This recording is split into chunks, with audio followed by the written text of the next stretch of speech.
Hi hello అండి, అందరికీ నమస్కారం. Welcome back to my channel with mini vlogs. ఈరోజు ఉదయాన్నే వ్లాగ్ అనేది స్టార్ట్ చేసేసాను.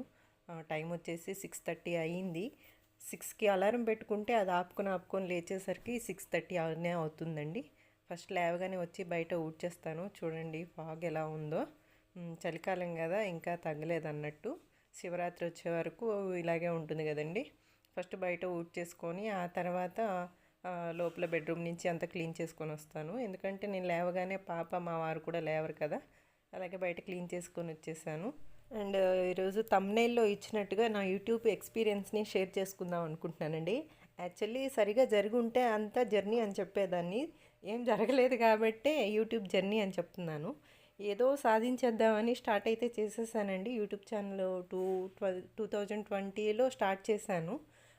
అట్లీస్ట్ ఒక ₹5 అన్నా సంపాదించలేకపోతానా అనే ఉద్దేశంతో స్టార్ట్ చేశాను. బట్ అది ఏమైందంటే ఒక 1.5 ఇయర్ వరకు టెంపుల్స్ ఏమన్నా టూరిస్ట్ ప్లేసెస్ తిరిగినవి అన్నీ అప్లోడ్ చేశాను. బట్ అంత ఏం రాలేదన్నమాట, అంత డెవలప్ అవ్వలేదు, ప్లస్ ఏం రికగ్నిషన్ లేదు అన్నట్టు. ఆ తర్వాత ఒక చిన్న షార్ట్ వీడియోస్ అనేవి వచ్చాయి. షార్ట్ వీడియోస్లో చిన్నగా పెట్టడం స్టార్ట్ చేశాను. ఆ షార్ట్ వీడియోస్లో కూడా అంత గ్రోత్ లేకపోయిండే. ఆ తర్వాత చిన్నగా ఈ మూవీకి సంబంధించి, సినీ ఇండస్ట్రీకి సంబంధించి ఇట్లాగా కొన్ని వీడియోస్ అప్లోడ్ చేయడం జరిగింది. వాటికి వ్యూస్ ఎక్కువ రావడంతో ఓహో ఇవి కూడా పెట్టచ్చు అనే ఉద్దేశంతో వేరే సోషల్ మీడియాస్ నుంచి తీసుకున్న వీడియోస్ని షార్ట్ లెంత్లో పెట్టేసి అప్లోడ్ చేసేసేదాన్ని. అయితే మనం ముందు ఏదైనా ఒకటి స్టార్ట్ చేసేటప్పుడు దాని గురించి మనం పూర్తిగా తెలుసుకొని స్టార్ట్ చేయాలండి. కానీ నాకున్న బద్ధకానికి అన్నీ సగం సగం నేర్చుకోవడం, సగం సగం తెలుసుకోవడం, సగం సగం నాలెడ్జ్ తోటి ఇలా అప్లోడ్ చేయడం వల్ల, అంటే మూవీ క్లిప్స్ అప్లోడ్ చేయొచ్చు కానీ but as it is upload చేయకూడదనమాట. దాంట్లో మనదంటూ ఏదన్నా కొంచెమన్నా ఉండాలి. అంటే మన వాయిస్ చేంజ్ చేయడము, వేరే క్లిప్స్ అయితే మనం వేరే మీడియాస్ నుంచి తీసుకున్నప్పటికీ వాటికి వాయిస్ చేంజ్ చేయడమో లేకపోతే ఇంకేదన్నా చేయడమో ఉంటుందన్నమాట. వాటికంటూ కొన్ని రూల్స్ అండ్ రెగ్యులేషన్స్ ఉంటాయి. అవన్నీ చేంజ్ చేయకుండా యాజ్ ఇట్ ఈజ్ వేరే సోషల్ మీడియాస్ నుంచి తీసుకున్న వాటిని అలాగే అప్లోడ్ చేసేదాన్ని. బట్ వ్యూస్ అయితే వచ్చేసాయి అనమాట. దానివల్ల ఓహో నా ఛానల్ గ్రోత్ అవుతుంది, అయితే మూవీ క్లిప్స్ పెట్టచ్చు అని బాగా పెట్టేశాను. ఒక స్టేజ్కి వచ్చేసరికి ఆల్మోస్ట్ నేను రీచ్ అయిపోయాను అన్నట్టు. నాకు ఇంకా గూగుల్ యాడ్సెన్స్ పిన్స్ ఇవన్నీ వస్తున్నాయి. అప్పీల్ చేసుకోమన్నప్పుడు అప్పీల్ చేశాను. అప్పీల్ చేస్తే ఆ తర్వాత your channel is not eligible అని చెప్పేసి మెసేజ్ వచ్చింది. అంటే రీజన్ ఏంటి అంటే రీయూజ్డ్ కంటెంట్ అని వచ్చేసింది అన్నట్టు.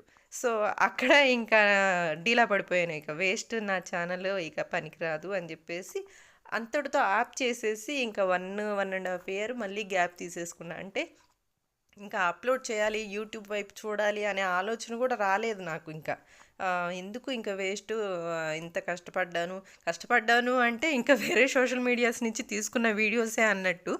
దానికి కూడా నేనేదో కష్టపడిపోయాను, ఏం గ్రోత్ లేదు, ఎందుకు ఇంకా వేస్ట్ అని చెప్పేసి తీసేసాను మీన్స్ అంటే ఛానల్ అలాగే ఉంచాను కానీ అప్లోడ్ చేయడం మానేశాను. ఆ తర్వాత ఎక్కడన్నా బయటకు వెళ్ళినప్పుడు చిన్న షార్ట్ వీడియోస్ పెట్టేశాను అనమాట. నా ఛానల్లో ఏ అయితే రీయూజ్డ్ కంటెంట్ ఉన్న వీడియోస్ అన్నీ డిలీట్ చేసేసాను. ఆ తర్వాత ఆలోచించి ఇక సరేలే ఇంకా పడిపోయాం కదా అని చెప్పేసి లేవకుండా ఉంటామా, ట్రై చేద్దాం నా వంతు ఏదో అని చెప్పేసి మళ్ళీ ఈ ఇయర్ మినీ వ్లాగ్స్తో స్టార్ట్ చేశాను. అట్లీస్ట్ ఈసారన్నా నీట్గా అన్నీ తెలుసుకొని చేయాలనే ఉద్దేశంతో స్టార్ట్ చేశాను. బట్ అది ఎంతవరకు అనేది వర్కౌట్ అవుతుందో తెలియదు, చూడాలి. అండ్ ఈరోజు వచ్చేసి నేను క్యాబేజీ కూర చేసేసాను. లంచ్ అయిపోయింది. ఇంకా వెంటనే మేము ఇప్పుడు అంటే కొన్ని సరుకులు అనేవి అయిపోయాయి. మేము ఎప్పుడు మెట్రోలో తెచ్చుకుంటూ ఉంటాము, 4-5 నెలలకు ఒకసారి మెట్రోకి వెళ్ళి తెచ్చుకోవాలన్నట్టు. ఇప్పుడు ఈలోపు మా పాప కూడా పెరుగన్నం తినేసింది. ఇక వెళ్ళాము. ఇట్లా యశ్వంత్పూర్లో ఉంటుంది మెయిన్ మెట్రో మాకు దగ్గరలో. అంటే డిమార్ట్లో కూడా తక్కువకే వస్తాయి, తెచ్చుకోవచ్చు కదా అంటారేమో. బట్ మాకు ఎప్పటి నుంచో మెట్రోలో తెచ్చుకోవడం అలవాటు ఉంది కాబట్టి ఇక మెట్రోకి వెళ్తున్నాము. రీచ్ అయిపోయామండి. లోపల వీడియోస్ అనేవి నాట్ అలౌడ్. ఇదేనండి మేము ఎప్పుడు తెచ్చుకునే మెట్రో హోల్సేల్ మార్కెట్ అన్నట్టు. పర్వాలేదు, మనం బల్క్లో తీసుకుంటాం కాబట్టి కొద్దో గొప్ప సేవ్ అయితే అవుతుంది. రీచ్ అయిపోయాము. ఇక్కడ అంటే మొత్తం చేంజ్ చేసేసారు. ఇంతకుముందు వేరేలా ఉండేది, ఇప్పుడు వేరేలా అంటే ఇంకో బిల్డింగ్ కన్స్ట్రక్ట్ చేసేసి మొత్తం అక్కడి నుంచి ఇక్కడికి షిఫ్ట్ చేసేసారు. సరుకులన్నీ తెచ్చుకున్నాం అనమాట. ఇంకా దేవుడు ఆయిలు, అలాగే కుకింగ్ ఆయిల్, కొన్ని రవ్వలు, ఉప్మా రవ్వలు, అలాగే ఈసారి చాలా రోజుల నుంచి ఇవి ఫ్లాక్స్ సీడ్స్ తెచ్చుకుందాం అనుకుంటున్నాము, దొరకలేదు ఎక్కడ.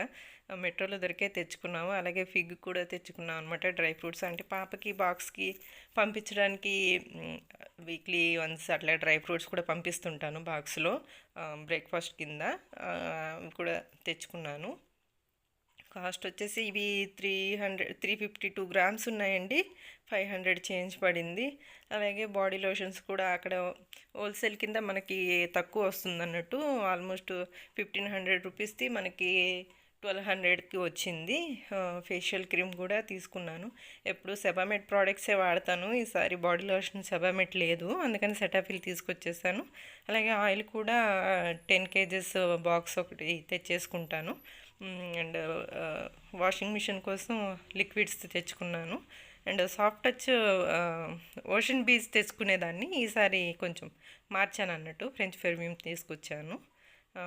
అంతేనండి, ఈరోజు నా వ్లాగ్ ముగించేశాను. యూట్యూబ్ ఎక్స్పీరియన్స్ గురించి చెప్పాను కదా, అది కంప్లీట్గా అయితే ఎక్స్ప్లెయిన్ చేయలేకపోయాను, బట్ నిదానంగా నేనేమేమి ఫేస్ చేశాను అనేది ఇంకో వీడియోలో కూడా షేర్ చేసుకుంటాను. Thank you.